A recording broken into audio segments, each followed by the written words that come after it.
Hi all, ఎలా ఉన్నారు అందరూ? అందరికీ బోనాల పండుగ శుభాకాంక్షలు.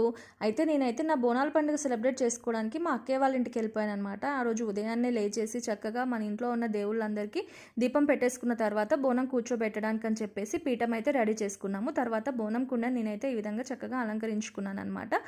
బోనం కుండలో ఏమి వేస్తారంటే పసుపు వేసినటువంటి అన్నము, అలాగే కాస్త పెరుగు, అలాగే కాస్త బెల్లము వేసేసి దాని మీద ఉన్నటువంటి చిన్న కుండలో మనము పోపు వేయకుండా పెట్టుకున్నటువంటి పచ్చిమిర్చిని కాల్చి చేసుకున్నటువంటి చింతపండు పులుసు వేసేసి మనం అయితే బోనం రెడీ చేసుకుంటాం అనమాట. ఈ విధంగా అలాగే మనము ఇక్కడ అమ్మవారికి కావాల్సినటువంటి ఒడిబియ్యం కలుపుతున్నాం అనమాట. ఒడిబియ్యం కలిపేసిన తర్వాత తాంబూలము, ఆకు, వక్క, అలాగే పసుపు కొమ్ములు, కొబ్బరి అన్నీ పెట్టేసిన తర్వాత అమ్మవారికి పెట్టాలనుకున్నటువంటి చీర, అమ్మవారికి పెట్టేదంతా పెట్టేసి మనం ముందుగానే పీఠం రెడీ చేసుకొని పెట్టుకున్నాం కదా, అక్కడ అమ్మవారిని బోనం కుండను కూర్చోబెట్టి అదేవిధంగా మనం ఒడిబియ్యం కూడా అక్కడే పెట్టేసి దీపం పెట్టేసుకున్న తర్వాత అమ్మవారిని మనస్ఫూర్తిగా ఇంట్లో మొక్కుకున్న తర్వాత మనం ఇంట్లో అయితే బోనం ఎత్తుకోమండి. ఇంటి బయటికి వెళ్ళిన తర్వాత ఆ ఇంటి యజమాని ఎవరైతే ఉంటారో వాళ్ళతోని మన కాళ్ళ మీద సాక పోపించుకున్న తర్వాత వాళ్ళే మన నెత్తి మీదికి ఈ విధంగా బోనం కుండ ఎత్తుతారనమాట. ఇదైతే మా ఆచారం, ఈ విధంగానే ఉంటుంది. మీరు ఏ విధంగా చేసుకుంటారో మాకు డెఫినెట్గా చెప్పండి. నెక్స్ట్ నేనైతే